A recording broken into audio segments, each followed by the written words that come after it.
많은 남자들과 더 할 말 많은 박지희가 함께 들려주는 대한민국 정치사와 역사 그리고 문화의 비하인드 스토리. 다른 어떤 곳에서도 들을 수 없었던 본격 정치 버라이어티. 아나운서와 개미 투자자와 정치인의 정치인의 수다쇼 팟캐스트 악의정 시즌4 지금 시작합니다. 오창석 때문에 갑자기 개미 투자자가 왜 나와? 개를 맞춰야 돼가지고. 개를 맞춰야 돼서.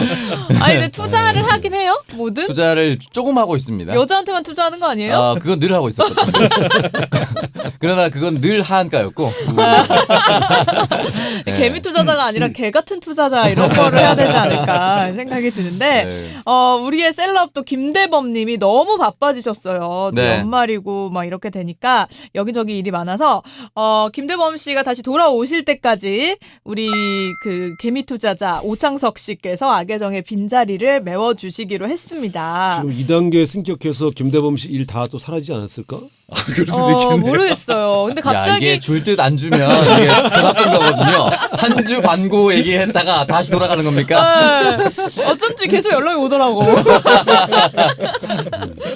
네, 근데 저희는 뭐 이제 한번 뱉은 말은 번복하기 힘든 그런 상황이기 때문에 오창석 씨가 당분간 자리를 메워주시겠습니다. 네. 자, 그래서 이제 뭐 개미 투자자를 갖다 붙여서 악의정이 그대로 유지가 되겠는데 투자 관련된 책도 썼잖아요, 오창석 씨 그래도. 네, 올해 초에 네. 예, 투자 관련된 현명한 투자자라는 책 교열 교정을 맡아가지고 네, 읽어봤는데 별거 주시겠어요? 없습니다.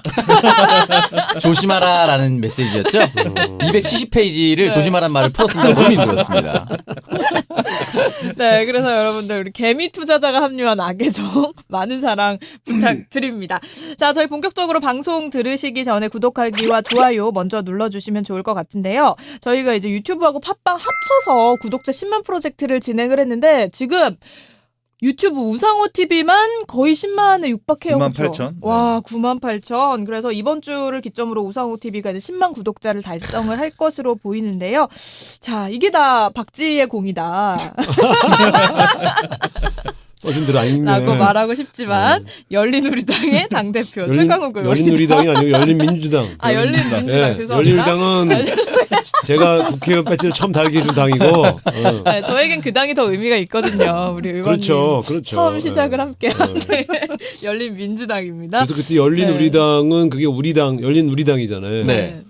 그게 우자로 시작한 당이어서 우시 의원이 5명이나 됐었어요. 우원식 의원도 있었나요 그때? 그렇죠. 우원식, 네. 우영군, 우상호에 아. 우재창, 우재항 그 5명이었는데. 와, 우씨가 흔한 성이. 그러니까. 뒤에 두 분은 정말 처음 들어봅니다. 죄송합니다. 좀 비례신가? 앞에 세 분은 아니 한 분은 너무 용인, 한 선명한데. 분은 이제 평택이었는데. 네. 그게 이제 지금 성을 이제 이름을 바꿨잖아요. 지금 더불어민주당 네. 2명으로 줄었어요. 우상호, 우원식만 남아 있고. 그래도 이름은 안 바꾸는 게 앞으로는. 그렇죠. 그렇죠. 네. 그렇다고 해서 우리가 뭐 민 씨가 더 많냐? 민씨 저 민경욱 씨 생각나는데요? 민병두 전 의원 정도밖에 기억이 안 나네요. 지금 네. 여전히 활동하시는 민홍철, 아. 그다음에 민병덕 의원, 우리 안양에 좀 늘었어요. 확실히 성 바꾸면 역시 이름 고양이- 따라간다는 게. 근데 이제 민병덕 의원은 이제 존더의 아이콘으로. 근데 우리가 이제 더불어민주당인데 더 씨가 없어가지고 민 씨만 이제. 어쨌든 최강욱 대표가 출연해서 굉장히 인상적인 말씀을 많이 해주셔서 그게 또 굉장히 많이 감흥을 일으킨 것 같아요. 굉장히 많이 그러니까요. 해버렸습니다. 굉장히 화제가 많이 됐고 정말 오랜만에 악의정이 이건 대박을 쳤다. 아이고. 거의 지금 조회수가 40만 넘었죠? 네, 45만. 저도 연락을 와. 많이 받았어요. 네. 그래요? 아무 말도 안 하고 왜 앉아 있었냐고. 가서 뭐 한 거냐? 했잖아. 얘기 듣느라 정신이 없었다. PKT 했잖아. 뭐 했잖아요. 아니 이제 기가 안 나요. 예. 그때 오프닝 때 준비하다가. 토마 피케티. 네. 예. 어쨌든 40만 명이 그래도 오창석을 보고 갔다는 거. 예. 아무것도 안 한 걸 보고 아니 왔어요. 근데 문제는 뭐냐면 다 저랑 같이 방송하시는 뭐 기자분들, 뭐 평론가분들 그런 분들이 악의정 얘기를 계속하셨어요. 악의정이라는 맞아요. 프로그램에 나와서 이제 우상호 의원과 뭐 최강 의원이 이런 얘기를 하셨다. 근데 우리가 나온 걸 몰라. 너 그거 봤어? 막 이러면서. 네, 그래서 제가 진행하는데요. 저도 거기 있었다고 얘기를 하고 있어요. 우 의원님 주변의 반응 어떠셨어요? 주변에 잘 봤습니다 이렇게 얘기하는 내가 요즘 네. 주로 당원들을 만나고 다니니까 아. 잘 봤습니다는 당원들은 몇 번 봤는데 네. 어르신들을 하도 봐갖고 어르신들은 안 보이시니까. 튜브를 또 안 보시는. 예, 예. 재밌었는데 사실 이 정도면 기사화가 엄청 돼야 되는데 조중동 이런 데서 하나도 안 써주더라고요. 아니 윤석열 일하는 네. 게 있었죠. 그래요? 네. 조중동에서 제목 딴 거 한 번도 못 봤는데. 조중동을 안 보시잖아요. 나 조중 봐요 저. 진짜? 제목만 봅니다. 근데 진짜 썼어요 조중동에서? 이게 아니, 처음에 워낙 조중동이 제목을 네. 뽑잖아요. 그 본인의 주장인데 굿모닝 충청에서 먼저 쓰고 그 기사가 나간 이후로 쭉 기자들이 그러니까 받았을 그거를 수밖에 없다. 보고 이제 일부에서 뭐 최강욱 의원이 모 팟캐스트에 출연을 해가지고 이렇게 얘기를 했다. 요거까지 썼는데 그거에 대해서 막 악의정이 막 빵 뜨고 이런 것 같진 않아가지고 조금 아쉬웠거든요 제가. 네. 뭔 소리라는 거예요? 본인만큼 뜨길 원했다는 거예요 그러니까 지금. 실검 1, 2위를 한 이틀 정도 했어야 된다 이런 생각을 했습니다. 아니 어쨌든. 지금도 굉장히 하루에 네. 이제 하루에 한 2, 3만 명씩 계속 보고 계시고 네. 우리가 여기서 최고 히트 친 게 안내상 의원이 저를 탈탈 맞아요. 털었을 때 맞아요. 총선 전에 네. 그때 그게 88만 좀 됐거든요. 근데 이게 근데 넘겠는데요? 기간으로 보면은 훨씬 어. 빨라요. 이게 저기 저 최강욱 대표 나오신 게. 넘을 것 같습니다. 감사합니다. 그리고 최강욱 어쨌든. 대표 잘 되시길 바라고. 너무나 영혼이 없습니다. 아니 내가 너무 잘 되라 그러면 또 여기 또 서울시장 나올까 봐. 나와도 뭐. 네, 그렇죠. 안 되지 않을까라는 생각. 아니, 의원님이 되실 겁니다. 인기가 좋아요. 아니 그래서 그 최강욱 의원님 덕분인 것 같아요. 우상호 TV 유튜브 실버 버튼이 도착하지 않을까 저희에게 올해 안에 도착하지 않을까. 그러니까 발급이 되지 않을까라는 생각이 들고 실버 버튼 이 정도 위상이면은 어떻게 평론을 하십니까 유튜브? 그 사실 이제 정치인의 개인 음. 채널 중에 이 실버 버튼 받은 사람이 제 생각에는 한 20명 내외 정도 될 거예요 아마.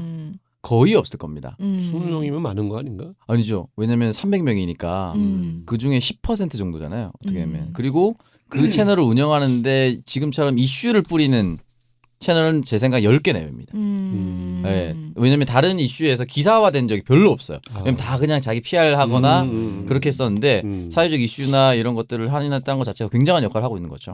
영광입니다. 저는. 네. 대범이 형이 다른 일 계속 잘 됐으면 좋겠어요. 네, 갑자기 이제 실버 버튼 되니까 다들 돌아오고 싶어가지고 그러시는 것 같은데 대범 씨 지켜보도록 네, 하겠습니다. 대범이 형 실버 타운에 좀 네. 개그라고 하세요. 죄송합니다. 욕심나네요. 욕심이 과하면 이렇게 망합니다. 네, 이번 주는 저희가 그래서 오창석의 창창한 게스트는 한 주 쉬어가고 저희끼리 이제 베이직한 악의정의 스타일로 한번 진행을 해보려고 합니다. 지난주에 나와가지고 이제 딱히 한 게 없는 우리 오창석 씨가 네네. 오늘은 조금 창창한 이슈라고 해서 준비를 하셨다라고 하는데 글쎄요 어떤 이슈인지 좀 설명을 해주실까요? 사실 이제 우리가 모두가 거쳐갈 수밖에 없는 겁니다.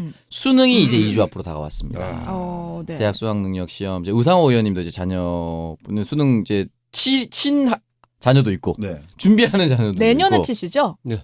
네 그러다 보니까 사실은 이제 고3 수험생이 되면 부모님도 고3 수험생 따라간다고 이렇게 말씀하시는데 올해는 이제 2주 연기가 됐습니다. 원래는 사실 저희 녹음하는 2주 그렇죠. 아니면 그 전주에 이제 치러졌어야 되는데 2주가 연기가 됐어요. 다행히 이제 2주 연기는 지난 3월 31일에 발표가 돼서 학사 일정에 대해서는 충분히 이제 준비를 한 상태로 돌입을 하게 되는데 여전히 부모님들이 이제 2주를 앞두고 뭐 대구 팔공산 갓바위에 올라가서 기도를 드린다, 불공을 드린다 이런 기사가 이제 나오더라고요. 제 기사를 보니까 팔공산 관리인들이 그동안 이제 방문객들이 코로나 때문에 거의 없었는데 다시 이제 수능을 한 달 앞두고부터 갑자기 또 인원이 늘기 시작했었다. 그래서 이 코로나와 한파도 뚫는 이제 수능이다 이런 얘기를 많이 모정이죠 하시더라고요. 모정. 네. 진짜 근데 거기가 그렇게 용하대요? 그러니까 왜 그렇다고 그런 거예요? 하더라고요. 내년에 가야 되겠네. 전국에 곳곳에 그런 스팟들이 있어요. 박지시 부모님이네. 장소가 중요한 게 아니고 마음이지 마음. 그 절실한 마음. 우리 이번에 그 수능 이제 가장 안전하게 치러지도록 네. 교육부가 뭐 최선을 다하고 있으니까 네. 안심하시고. 왜냐하면 지금 보시면요. 그렇게 많은 걱정과 우려가 있었지만 대학교 빼고 통제된 초등학교, 중학교, 고등학교 그 교실 안에서 전파된 사례는 아직 한 건도 없어요. 천만다행입니다. 대단한 정말 겁니다 이게. 그러네요. 그러니까 교육부가 또 교육감님들이 굉장히 네. 그러니까 어떻게 보면 이렇게 딱 통제된 곳 안에 더 전염자가 적다. 우리가 군대에서도 많다 그래도 사회에 비하면 정말 적은 거예요. 왜냐하면 거기는 아예 먹고 자고를 같이 하는데도 그렇게밖에 안 되니까. 그래서 제가 볼 때는 이제 너무 걱정할 건 아니다. 오히려 이렇게 잘 통제된, 잘 준비된 곳에 방역이 잘 준비된 곳에서 하는 거는 괜찮다. 오히려 제가 요번에 보면서 느낀 거는 이번에 수험생 총수 네. 네. 작년에 비해서 5만 명이 줄어서 맞습니다. 이제 이 학생들이 다 대학을 간다 해도 대학교 정원보다 적어요. 그러니까 이제 말하자면 이 40몇만 명, 49만 명, 48만 명이 다 대학을 간다고 쳐도 대학 정원을 못 채워요. 인구가 급감하고 이게 앞으로 5년, 10년 후에는 30%가 더 급감합니다. 예. 이제 문 닫는 대학이 30%가 나와야 돼. 큰일 났어요 이제. 네. 네. 그러니까 이 저출산 고령화, 특히 저출산에 따르는 학령 인구의 저하. 이것이 이제 교육에도 굉장히 큰 변화가 올 것이다. 그런 점에서 예, 앞으로 시간이 가면 갈수록 이 어떤 대학 교육 입시 정책도 많이 바뀔 것이다. 저도 그래서 이걸 좀 자료를 좀 준비를 했었는데 말씀하셨다시피 올해 이제 49만 3,433명 집계가 됐다고 합니다. 근데 이제 50만 명이 무너졌는데 이게 얼마나 큰 의미냐면 네. 1994학년도 첫 수능 이래로 네. 50만 명이 밑으로 떨어진 게 처음이라고 합니다. 그만큼 이제 인구가 급감하고 있다는 것이고 보통은 이제 벚꽃이 피는 순서대로 대학교가 문을 닫을 것이다 이런 얘기 했었잖아요. 아래로부터 이제 쭉 지방으로부터 망할 거라고. 지금 저희 학교가 딱 벚꽃이 피는 스타일. 제가 졸업한 학교가. 제가 우리 학교 이름이 사라지지 않았으면 좋겠다는 생각이 들면서. 제일 좋은 거는 네. 벚나무를 자르세요. 벚꽃이 안 피잖아. 아, 그러네. 소나무로 제가 다 바꾸거나. 그러면 귤이든 망고든 계속 올 네. 거예요. 지금이라도 학사 편입을 해야 되는 것인가 그런 생각이 좀 들면서 좀 많이 마음이 아프고 일단은 벚꽃이 피는 순서대로 망할 것이다라는 게 이야기가 2, 3년 만에 바뀌어서 동시다발적으로 지금 망하고 있다고 합니다. 그래서 실제로 이제 흔히 말해서 국가장학금 그러니까 학교가 부실하면 국가장학금 지급하지 않기로 결정했잖아요. 그 학교들이 이제 수도권 일대도 굉장히 많다고 합니다. 그래요? 그래서 5년 이내에 16%의 대학교가 없어질 것이다. 아니 근데 대학교가 우리나라에 왜 이렇게 많은 거예요? 아니 그만큼 대학 진학률이 세계적 수준이에요. 우리는 그렇죠. 예를 들면 이제 그게 어떻게 보면 역설적으로 고등학교 졸업해서 갈 만한 마땅한 일자리가 부족하다 하는 것을 반증하기도 하는 거고 사회적 인식과 통념이 오랜 유교문화 결과 때문인지 또 워낙 학력사회 맞아요. 오랜 폐단 때문인지 대학교를 안 가면 안 나오면 마치 뭐 능력이 없는 사람처럼 비춰진 이런 여러 가지 사회적 인식이 영향을 많이 줬죠. 네. 근데 어쨌든 이제 대학의 구조조정은 이제 피할 수 없는. 그럴 수밖에 없을 것 같아요. 이제 학생들 자체가 없다 보니까 예전에 시내 직장으로 꼽혔던 게 대학교 교직원도 있었거든요. 근데 지금 이제 교직원들의 이직률이 굉장히 높아졌다고 합니다.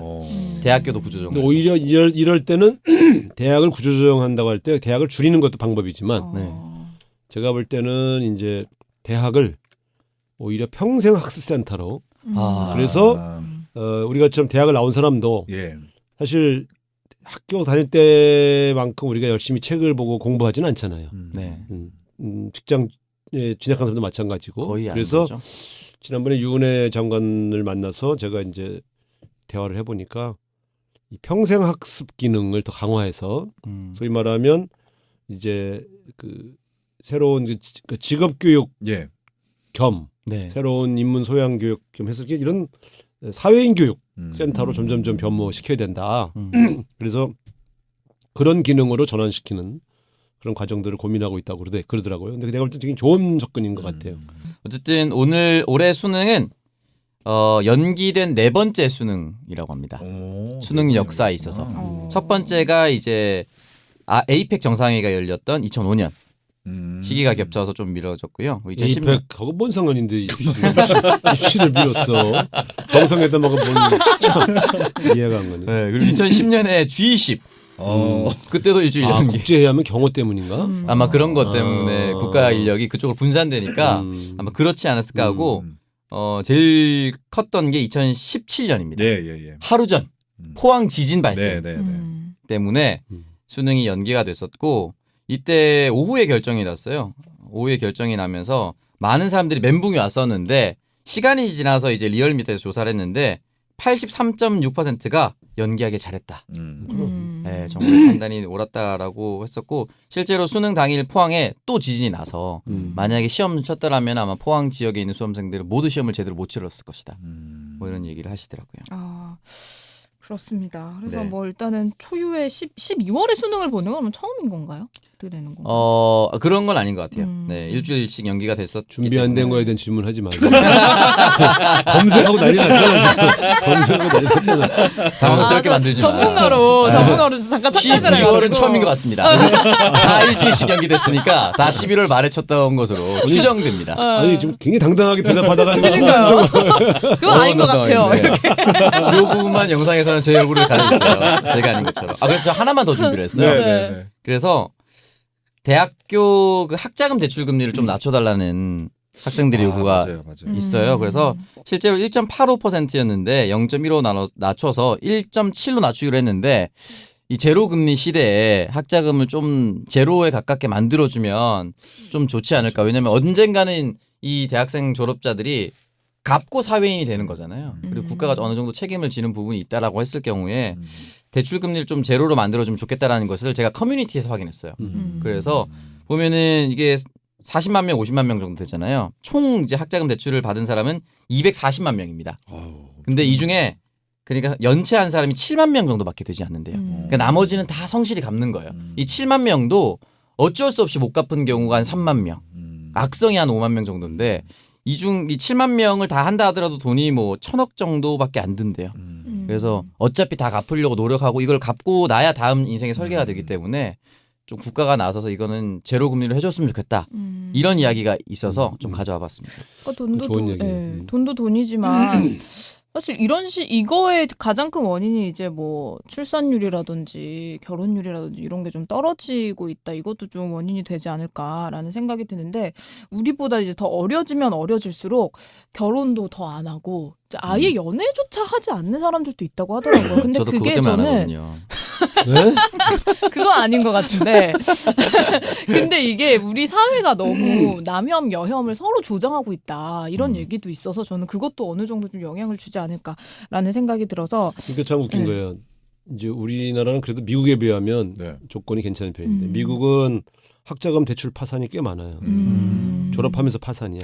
그러니까 신용 불량자로 이제 사회를 사는 나가는구나. 경우가 있고 또 사회 나와서 학자금 대출을 갚는데 최소 5년, 그다음에 뭐 10년, 뭐 7, 8년씩 월급 받아서 그러니까 학비가 워낙 비싸고 네. 그러다 보니까 이 아이러니한 게 아니 사회에 진출하고 잘 먹고 잘 살기 위해서 공부를 하는 건데 네. 그 공부한 결과 때문에 파산을 하고 그 이 쭉 하고 투잡 쓰리잡을 뛰어서 빚을 갚느라고 청춘을 허비해야 되는 그런 아이러니가 발생하죠. 그러니까 높은 교육비가 갖는 폐해가 모순적인 상황을 만들어내는 거죠. 그러니까 사실 우리도 보면 이게 일종의 기회의 사다리를 만드는 일종의 그런 것이 교육인데 그 가난한 사람들이 학자금을 제대로 대지 못해서 그것을 이제 졸업하고 나서 그것 때문에 연체가 되고 그래서 새로운 어떤 기회를 얻지 못한다면 교육이 오히려 기회의 사다리가 아니라 오히려 앞으로의 이 사람의 미래를 막는 그런 결과를 초래하잖아요. 그래서 우리 오창석 씨가 말씀하신 대로 창창한 이슈의 결론은 학자금 대출 이전은 감면해주자. 제로 금리로. 정부가. 네, 그랬으면 좋겠습니다. 네. 혹시 대출이 남아 있나요? 저는 이제 아버지 공무원이라서 공무원 학자금 대출로 아버지 이제 퇴직금에서 깠습니다. 정말 효자시구만. 아버지 제가 잘하겠습니다. 그러면 본인이 차 살 게 아니라 아버지를 차 사드렸어야 되네. 아버지가 저를 키우면서 행복했지 않습니까? 저 이 물어봤어? 당당함은 어디서? 물어봤냐고. 모든 아이가 부모에게 기쁨이 되는 건 아니야. 말하지 않아도 알 것 같아서 말씀 안 드렸는데. 예. 아니 그리고 좀 대학 등록금 진짜 너무 높아요. 등록금을 좀 낮추거나 아니면은 대학 졸업 후에도 좀 조금만 뭐 한 2, 3년 정도 일하면 학자금 대출 정도는 학생들이 갚을 수 있을 정도의 좀 양질의 일자리 이런 것들도 좀 많이 제공이 됐으면 그리고 좋겠다. 또 하나 얘기가 나오는 게 네. 그래서 지방 거점 공립대학교들 있잖아요. 뭐 직어국. 부산대학교 네. 이렇게 이 대학교들은 등록금을 전액 면제해주자. 음. 이 얘기까지 나오는데 그 이유는 이제 지방 학생들이 너무 서울로 몰리니까 음. 지방을 좀 지킬 필요도 있다. 여러 가지 의미로 그런 얘기도 나오더라고요. 아, 요즘 사실은 이제 그거보다는 저는 이제 우리가 잘 볼 때 지금 당장의 고통을 해결하기 위한 혜택을 주는데 돈을 쓸 거냐, 네. 아니면 이 사람들의 졸업한 이후에 좀 지속 가능한 발전을 위해서 쓸 거냐 하면 저는 후자가 낫다고 봐요. 네. 그래서 저는 차라리 같은 예산을 쓸 거면 네. 제도로는 그 지방의 거점 대학, 주요 대학 출신, 뭐 그 지방 대학 출신들이 그 지방의 공기업이나 네. 아, 네. 우리가 지방 균형 발전을 위해서 공공기관을 옮겨놓고 네. 전부 서울 출신 인재를 쓰면 이건 모순된 거잖아요. 음. 그래서 거기 지금도 그건 할당이 있어요, 있기는. 네. 그러나 이걸 좀 확대해서 음. 그 대학 그 지역 출신의 학생들을 거기서 의무 채용하도록 네. 그렇게 하면 그 지역의 우수한 학생들이 굳이 서울 올라와서 자취하면서 뭐 저기 이제 임대료 내면서 공부해가지고 다시 또 공무원 임용 시험을 봐서 그 기관으로 가야 될 이런 헛된 순환을 피하고 네. 아니 거기 자기 집에서 학교 다니고 졸업해서 우수한 학생이니까 그 지역의 우수한 공기업에 우선 채용되고 이런 게 좋잖아요. 왜냐하면 어차피 내려가 또 채용되면. 맞아요. 그러니까 그러고선 또 서울에 집을 만들어 놓고 또 세컨하우스를 만들어. 이게 사실 모순된 거예요. 그러니까 어떻게 보면 좀 과감하게 그렇게 할 필요가 있죠. 네. 아, 정말 이런 분이 우리 서울시장이 되셔야 되는데. 마무리 잘했다. 마무리 좋았다. 근데 마치 뉘앙스가 되어야 되는데 안 될 것 같아요. 아니 아직 아니시잖아요. 이런 아직 아니시니까. 그러니까 되어야 된다고 생각합니다. 이렇게 해야 주장인데 되어야 되는데 아휴. 아직 아니라서 안타깝다. 보통은 이제 되어야 이제 합니다. 라고 혼냈어요. 보통은 그렇게 하죠. 네. 아 혹시 선거법에 걸릴까봐 상관없나요? 나의 바람은 얘기할 수 있죠. 타인이. 네. 아 저는 이미 서울시장으로 섬기고 있습니다. 우상으로. 그러고 있습니다.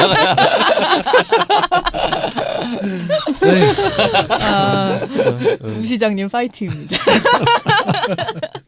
네, 아 오늘 오창석의 창창한 이슈 저희가 이제 교육 관련 주제로 가지고 오셨는데 네. 사회 네. 전반의 구조화, 그러니까. 네, 그런 부분까지 다 살펴볼 수 상당히 있었습니다. 그 네. 인텔리전. 네. 그니까요. 인사이트 있었어 오늘. 감사합니다.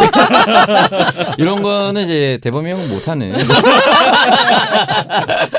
아, 대범 오빠 듣고 있어요. 미쳐요. 참고로 대범이 형이 졸업한 대학교 없어졌다고 들었습니다. 배교됐다고 합니다. 네. 네, 대범 오빠가 나오면 뭐 다 없어지네요. 개콘도 없어지고. 야 없다고 그만 심어. 너무들 하네. 너무들. 네, 악의정 없어질 거면 내보낸 겁니다. 대범 오빠. 잘했습니다. 네, 자 그럼 오창석의 창창한 이슈 여기까지 이야기해 보고요. 우상호의 친절한 정치가외로 들어가 보겠습니다. 네. 우리들의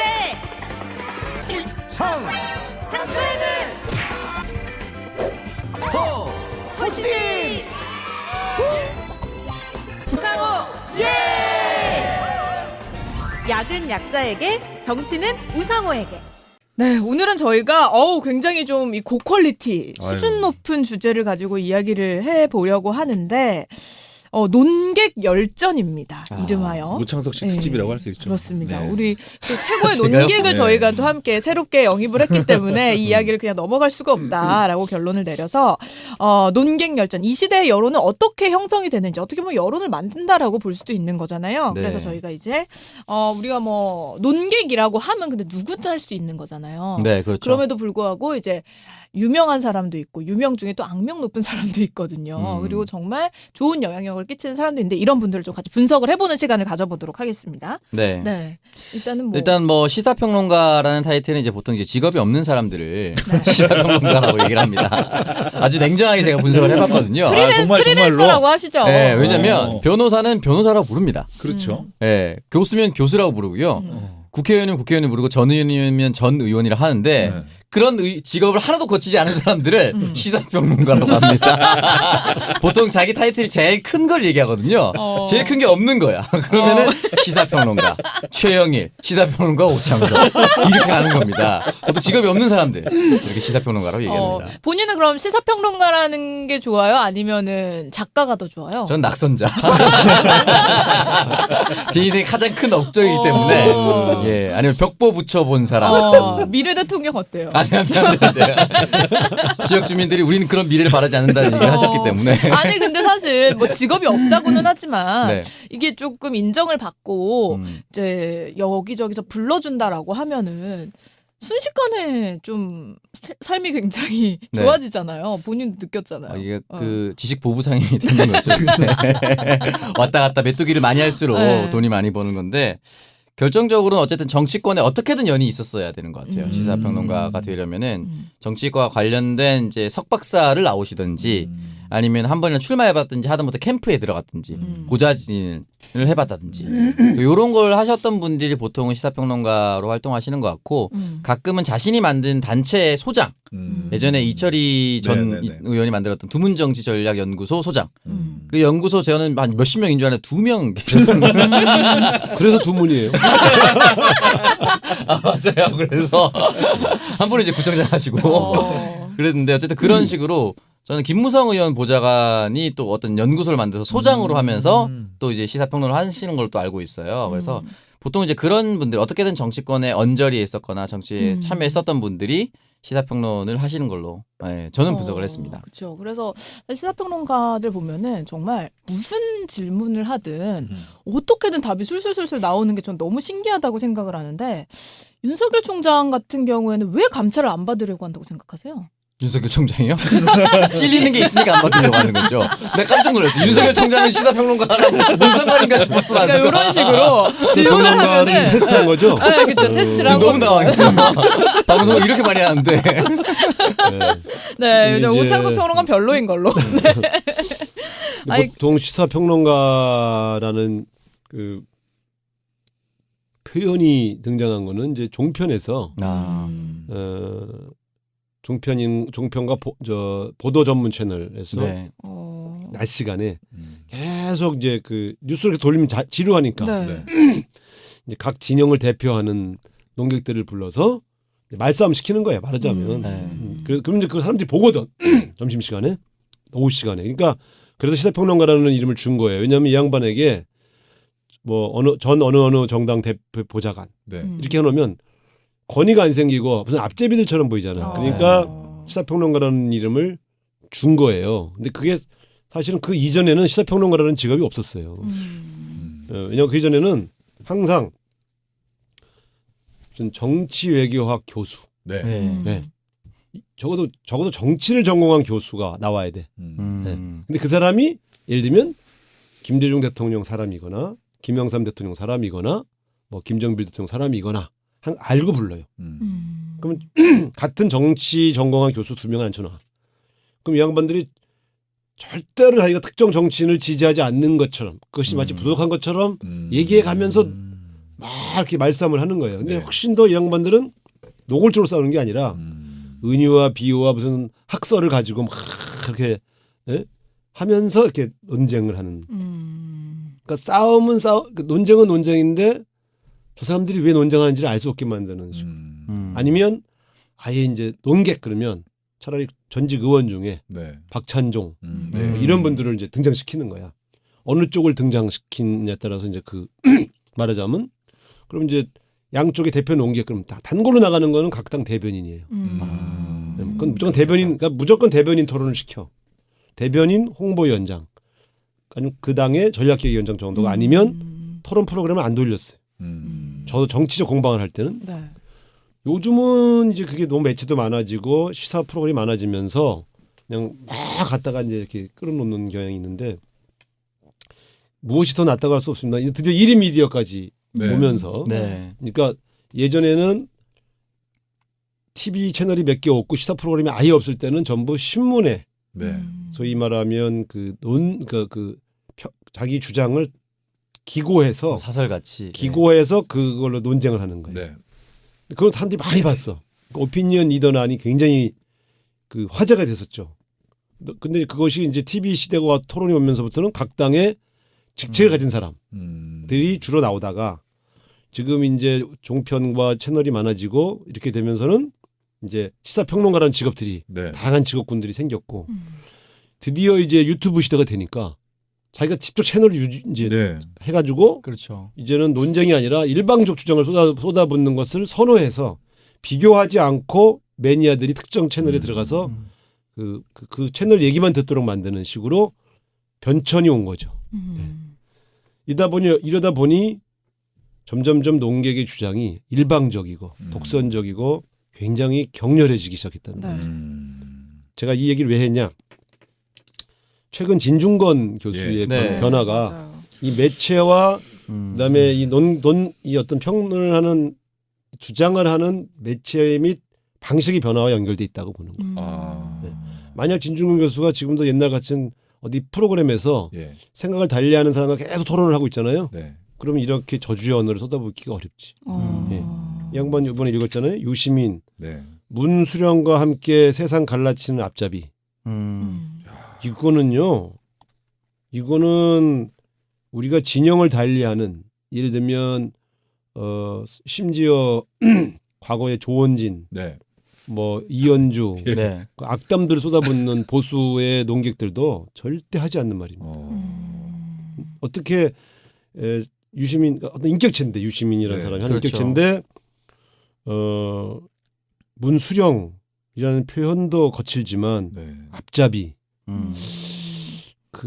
이건 거의 인신공격이거든요. 그렇죠. 아니 어떤 설을 네. 그러니까 어떤 사실을 하나의 설로 제기할 수 있죠. 네. 근데 문수령, 앞잡이 이런 표현은 이거는 우리가 흔히 아는 평론의 세계, 또 정치적 비평의 세계, 그다음에 어떤 하다못해 좀 우리가 흔히 얘기하는 논쟁의 세계에서는 절대 써서는 안 되는 표현이거든. 그러니까 이게 왜 진중권 이 사람이 여기까지 왔나? 네. 오히려 이거를 주목하게 만드는. 사실은 오늘 이 주제를 잡은 이유도 진중권 교수의 이 표현 네. 이걸 보면서 나는 농객의 끝은 어디까지 왔나? 아. 나는 그런 비참함을 느꼈어요. 저는 평론 보면은 이제 네. 논자가 어쨌든 논리적으로 얘기를 해야 되는 거잖아요. 그렇죠. 근데 사실 이거 일방적인 비난밖에 되지 않아서 진중권 씨가 저는 결국은 이제 갈 때까지 갔다라고 생각을 하면서도 저는 솔직히 말해서 진중권 씨가 예전이나 지금이나 크게 달라지지 않았다라고 생각하는 편도 있습니다. 왜냐면은 진중권 씨 그동안 논란을 일으켰던 발언들을 보면은 정말 차마 입에 담지 못했던 발언들이 많아요. 그래서 몇 개를 조사를 해왔는데 어떻게 보면 최초의 지역 비하 발언일 수도 있는 것이 2002년에 호남 지역에서 노무현 대통령 지지율이 95%였고 네. 당시 진보정당 권영길 후보가 한 1% 정도 나왔습니다. 그러면서 진중권 씨가 뭐라고 얘기를 했냐면 전라 인민공화국을 만들어라 라는 이야기를 했습니다. 2001년도에. 네, 2002년 대선 직후에. 그러니까 이 사람이 최근에 와서 변질됐다기보다는 자기가 감정이 상하면 상대를 인신공격을 하거나 일방적인 비하나 매도를 많이 했던 사람이라고 저는 생각이 들거든요. 근데 왜 주로 북한식 말투를 쓰지? 왜? 인민공화국이란 말도 그렇고 그렇죠. 문수령이라는 것도 그렇고 네. 그렇죠. 그리고 뭐 유시민 서민 의원에 교수도 대해서도 마찬가지인 것 예전에 같아요. 또 그런 얘기도 했었어요. 유시민 의원에 대해서. 음. 유시민 의원은 남자인데도 특이하게도 선거 때만 되면 입으로 생리를 합니다. 이런 발언도 남겼어요. 어머. 진중권 씨가. 아 심하네. 표현들이 왜 그렇게 거칠어? 그 옛날 의원인 거죠. 그래서 사실 뒤에는 더 심한 발언들이 있는데 여기까지만 제가 소개를 해드리는데 그래서 한 번도 저는 어떻게 흔히 말하는 이제 진보적인 논리적인 사고라기보다는 상대가 완전히 약하거나 나의 감정적으로 치우쳤을 때 독설을 내뿜는 사람이 아닌가라는 생각이 들고 뭐 여성 비하 발언 이거 말고도 있고 사망자 비하 발언도 있었어요. 2004년 인터뷰입니다. 정몽헌 현대아산 회장 자살했을 때 여기에 대해서 자살할 짓 앞으로 안 하면 됩니다. 그걸 민주 열사인 양 정권 책임 양 얘기를 하는데 그건 말도 안 되고 앞으로 자살세를 걷었으면 좋겠어요. 왜냐하면 시체 치우는 거 짜증 나잖아요. 라고 얘기를 했습니다. 결국 2009년에 사과했습니다. 심하네. 이 이거- 사람 원래 그렇게 말을 막 심하게 하는 사람인데 네. 그거를 지금 언론이 다 받아주고 있어서 생긴 문제 아니에요?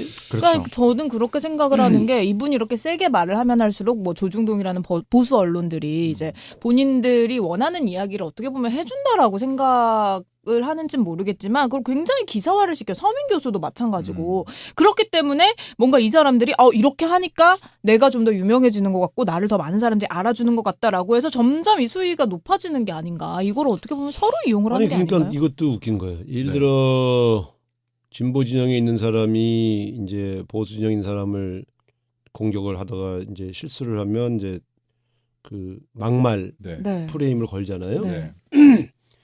그러면 사실 이게 진중권 교수가 뭐 우리 정부를 비판하고 잘못하고 있다고 주장할 수 있어요. 뭐 우리 편을 들어줘야만 고마운 건 아니니까. 네. 근데 이런 표현을 쓰는 것을 이걸 지금 막말이라고 봐야 되는데 막말 파동으로 묶질 않고 우리 정부를 공격하면 어떤 용어를 어떤 극적인 네. 막말을 해도 그냥 인용해 준다. 재밌어서. 네. 그것도 문제인 거지. 음. 근데 어쨌든 나는 그 과거에 그런 극격했던 발언들은 지금 내가 사실은 잘 몰랐는데 들어보니 용어를 과격하게 써서 이 노출되는 전략을 주로 피시는 모양인데 네, 그런 것 같아요. 그거는 참 문제가 있네. 네. 이 양반 어떻게 해야 돼 그러면?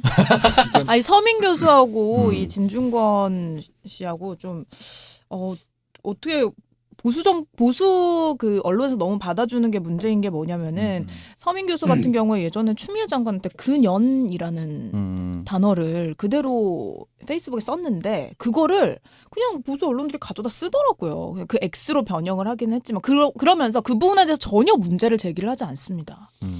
이것도 그 뭔가 사람은 문제로. 그걸 네. 이제 이종걸 의원이 옛날 박근혜 네. 저기 대통령한테 비유했던 거를 이제 그냥 그야말로 패러디처럼 했다고 생각하면서 한 모양인데 그때 그게 비판받았으면 그걸 인용하면 안 되는 거예요.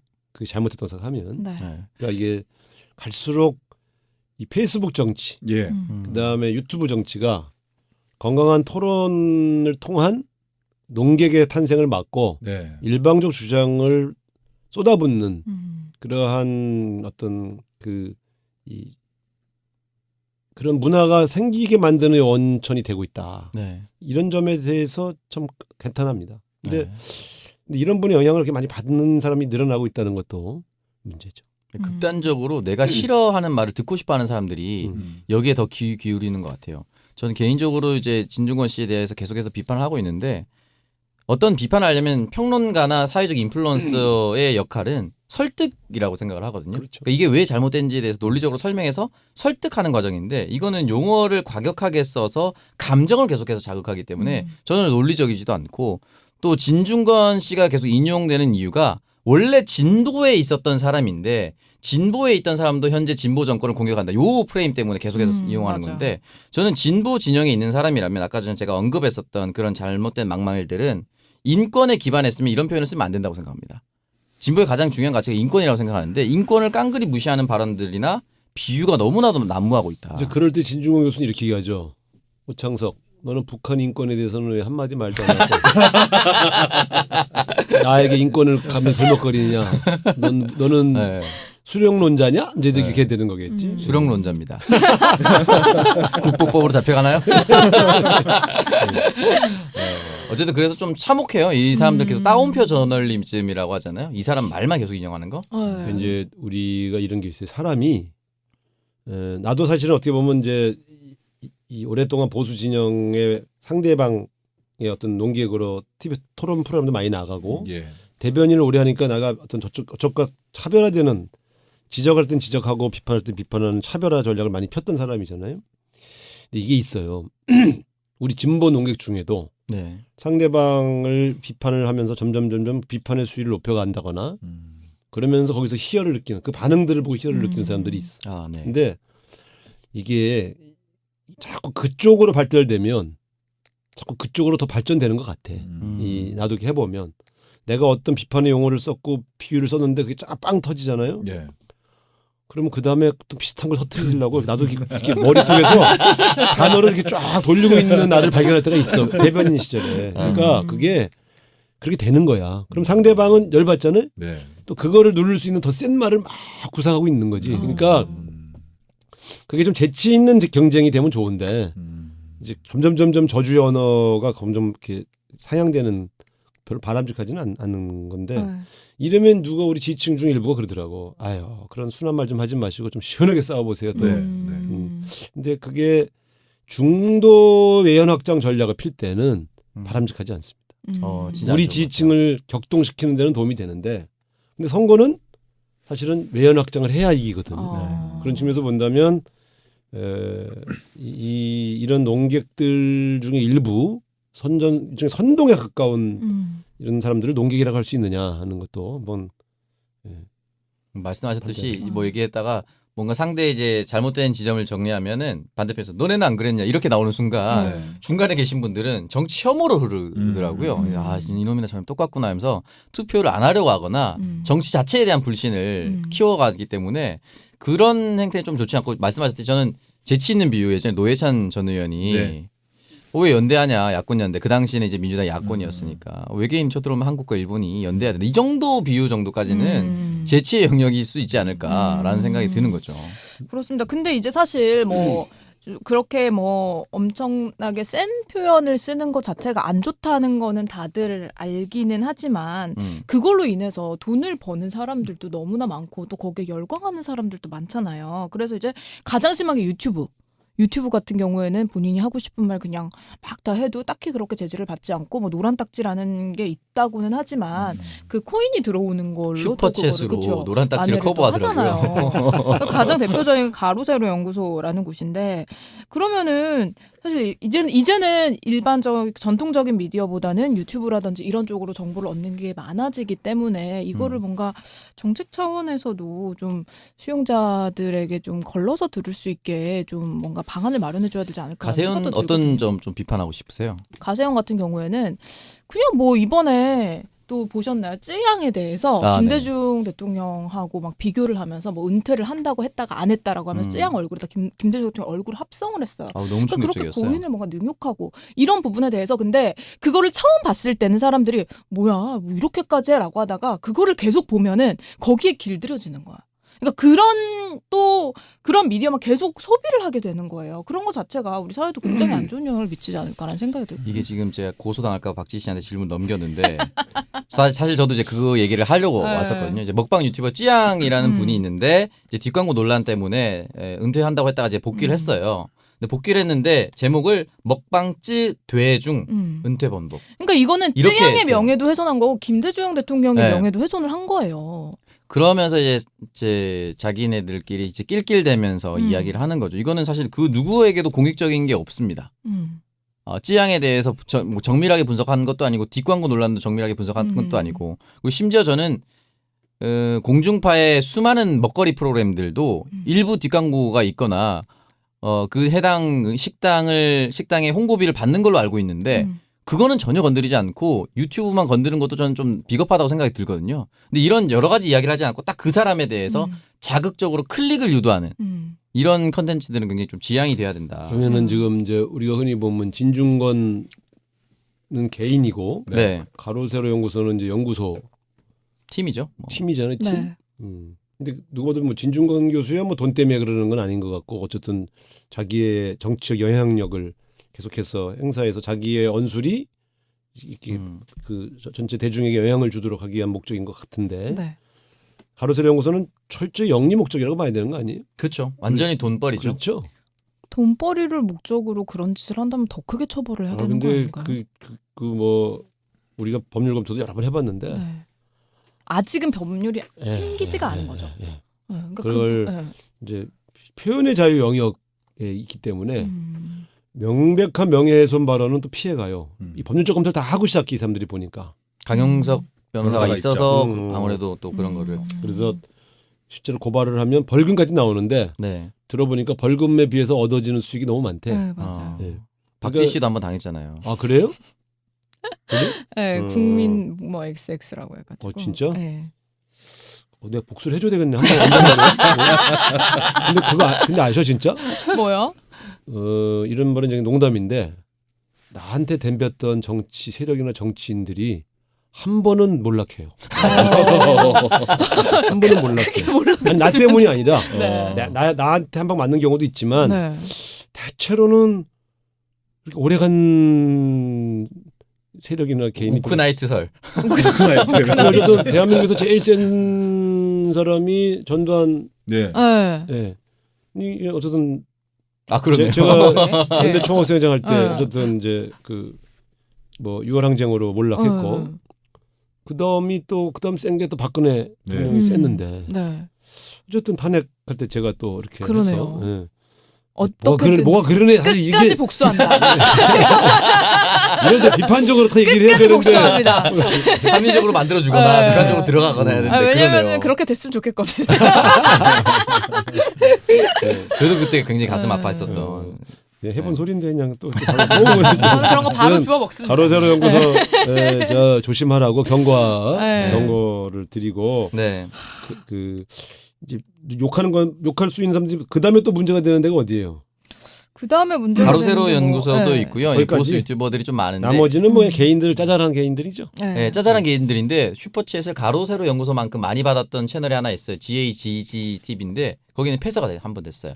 왜냐면 5.18 광주 민주화 운동을 너무 폄훼를 해서 유튜브 그 공식 채널 차원에서 한번 폐쇄를 시켰던 적도 있었고 점점 더 좀 심해지는 것 같아요. 그러니까 저는 그분도 요즘에는 뭐 언론에서 띄워줘서 제가 아는 건지 모르겠는데 그 조중동에서 엄청 뛰는 그 조은산 씨, 아, 네. 누굽니까? 네. 조은산 씨 있고 뭐 블로그로 나 이제 진짜 글을 잘 올리시는. 모르겠는데 네. 진중권 교수야 오랫동안 뭐 프로그램을 나와서 농객으로 활동해온 역사가 있으니 그의 논리가 요즘 점점 저주의 언어로 변질되고 있다. 이제 논리보다 그냥 저주의 언어로 대체돼 버렸다 이렇게 규정할 수는 있고. 근데 지금 나오는 신규 그 농객들이나 혹은 스피커들은 난 네. 진짜 모르겠어요. 조은산이라는 사람은 뭐 한 사람이? 조은산 무슨 아무것도 알려지지 않은 네. 필명이에요, 그것도. 아, 산악인이에요? 블로그에 나쁜 산 블로그에다가 뭐 시무칠조인가? 네. 네. 정부 비판하는 시무칠조 이런 걸 올려서 이걸 조선일보가 중앙일보가 처음 받아서 그렇죠. 국민의힘 의원들이 띄웠어요. 정말 대서특비를 했어요. 아니 어떻게 알아. 된지 근데 모르겠고. 네. 나도 이제 그걸 보면서 근데 그게 참 허망해서 네. 그렇죠. 적어도 우리가 어떤 농객이라고 해서 이야기를 담아줄 땐 적어도 그의 학식과 경륜과 그 가치 그렇죠. 철학을 보고 그가 이 세상을 비판하고 그가 저런 주장을 할 만하다. 사회적 인정을 받은 사람들을 내세우는 거지. 네. 어떤 시조 갖고 히트쳤다고 그래서 그걸 하나의 농객으로 격상시켜서 그가 누군지도 모르고 뱉는 그 어떤 언어들을 그냥 그렇게 인용해 주는 게 과연 맞냐. 그러니까 지식인 어떤 농객을 이용해서 보도하는 것의 패턴에서 보면 진중권 교수는 어쨌든 진보적 인사였고 교수도 했고 끊임없이 어떤 책도 쓰면서 지식인 역할을 해왔기 때문에 그가 하는 주장의 백그라운드가 뭐가 있다고 보는 거잖아요. 그래서 우리는 그 글을 비판하는 건 그의 태도의 변화와 그의 저주의 언어에 대한 문제를 지적하는 건데 이 조은산이라는 사람은 난 도대체 검색에 누군지를 모르겠더라고. 근데 왜 이 사람의 주장이 기존의 정통 매체에 의해서 반영돼서 보도되는지를 이건 정말 웃긴 일이에요. 근데 그 이유는 너무 명확하지 않아요. 지금 정부를 비난하는 글이기 때문에 언론에서 그거를 받아 써주는 것 같은데 진짜 나는 보면서 그러니까 이게 정치 오래 하면 네. 사람들의 역사가 다 보이잖아요. 네. 그래서 정말 귀를 씻고 싶을 때 네? 눈을 씻고 싶을 때가 네. 한두 번이 아니에요. 더러운 냄새 나는 정치인들 너무 많이 봐가지고 그러니까 우리가 하다 보면 자기가 했던 말을 다 못 지키는 건 사실입니다만 네. 자칭 농객이라고 하면 학자라고 하면 적어도 자기가 연구하고 뱉었던 말을 바꿀 때는 네. 왜 바꾸는지 정도는 네. 세상에 고백하고 그리고 넘어가셔야지. 그거 없이 그 정말 일신의 영달을 위해서 국회의원 한번 달아보려고 배지 한번 달아보려고 이렇게 여기저기 왔다 갔다 구걸대는 네. 그런 그걸 농객이냐 지식이냐고 할 때 난 참 가치 없다. 저자의 지식은 천박한 출세리한 천박한 도구였을 뿐이다. 그러니까 나는 지금 진중권 교수도 선을 넘었다고 보는 거예요. 네. 나는 이 워딩을 보고 너무 놀랐어요. 유시민 노회찬과 함께 팟캐스트를 운영했던 적이 있는 사람이 네. 맞습니다. 유시민 선배가 지금 뭐 특별하게 정치를 하고 있는 것도 아닌데 네. 네. 문수령과 함께 세상 갈라치는 앞잡이라고 하는 표현을 쓰면 네.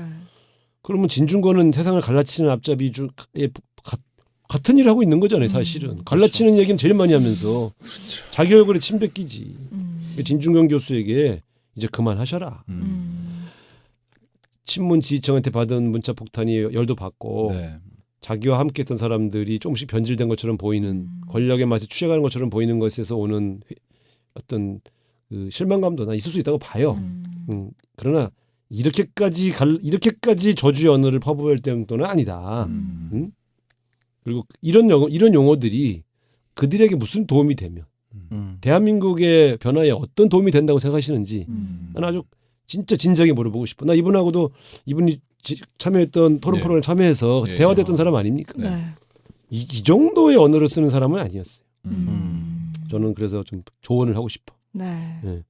어쨌든 그리고 제발 대한민국의 이 농객이라고 하는 사람들 국회의원 배치 준다고 그러면 이리 가서 저리 갔다가 네, 어, 네, 네. 이런 그러니까 거의 지식을 팔아먹는 그런 네. 장사꾼처럼 살지 말으시라고. 우리에게 우리에게 중요한 건 당장의 출세 자리가 아니에요. 예? 어쨌든 우리가 추구하고 싶었던 대한민국이 가야 한다는 가치와 비전, 미래가 더 중요하지. 그 잠깐 팔아갖고 한 자리 하면 뭐 할 거예요? 응? 허망한 권력 욕의 종말은 네. 개인의 가치 파산밖에 안 없어. 그렇게 살지 마시라고. 강용석 변호사도 우리 옆 지역에 나왔던 내가 서대문구인데 마포 의뢰 어제 나왔던 마포에 났었죠.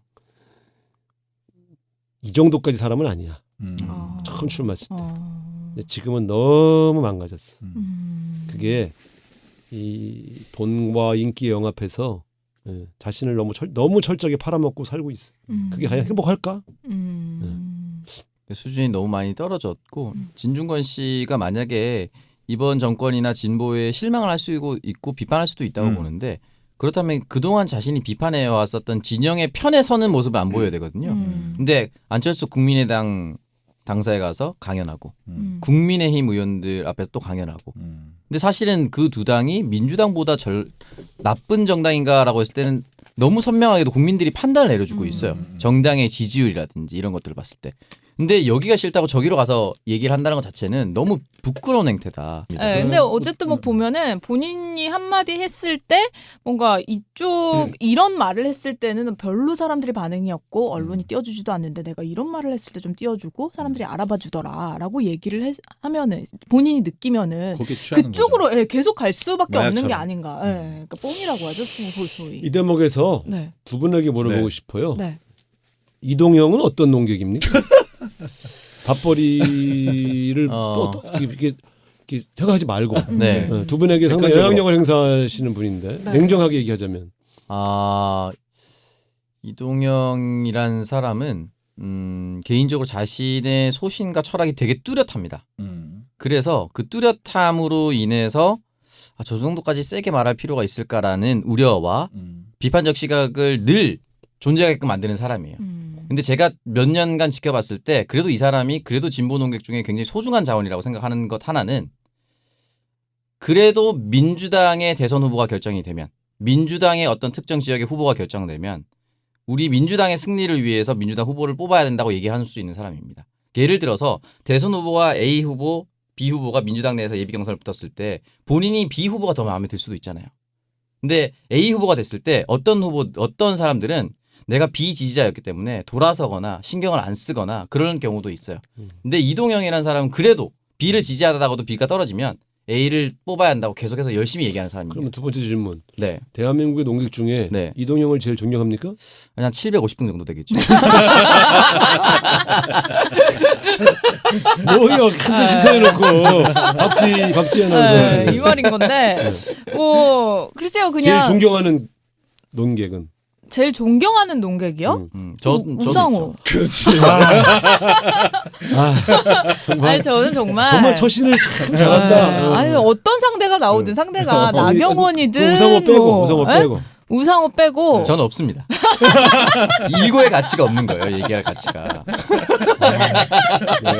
이 인간들하고 2등을 논한다는 것 자체가 100m 달리기 우사인 볼트 이외 누구냐 이렇게 얘기하는 것과 마찬가지입니다. 의미가 없다는 거예요. 저는 우리 쪽에 웬만한 농객들은 다 만나보고 함께 이렇게 토론도 해보고 지켜도 봤잖아요. 네.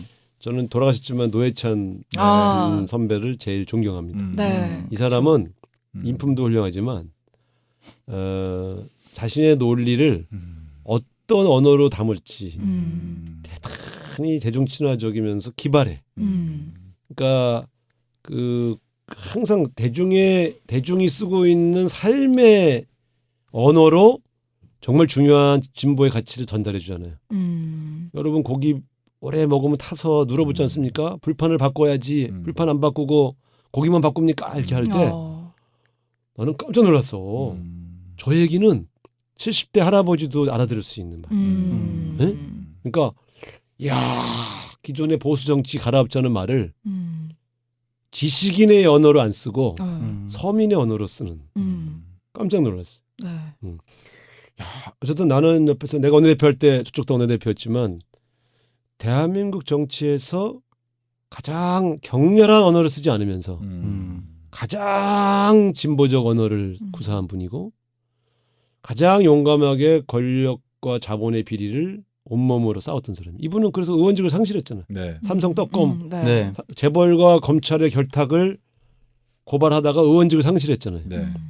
국회의원이 용기 있게 얘기하지만 자기가 용기 있게 권력과 자본과 싸우다가 국회의원직을 상실당한 사람은 이 사람밖에 없어요. 그러면서 본다면 아주 부드럽잖아요. 아주 부드럽고 허허 웃으면서 아주 친화적으로 얘기하는데 사실은 가장 용기 있게 자기를 던지며 싸웠던 사람이에요. 난 그래서 굉장히 노회찬을 존경합니다. 그래서 저는 자칭 농객이라면 노회찬 수준까지는 아니어도 네. 이런 분들에게서 보고 배울 필요가 있다. 그런 이야기를 꼭 저는 우리 이 방송을 들으신 분들한테 하고 싶었어요. 저는 사실 노회찬 선배가 그리워.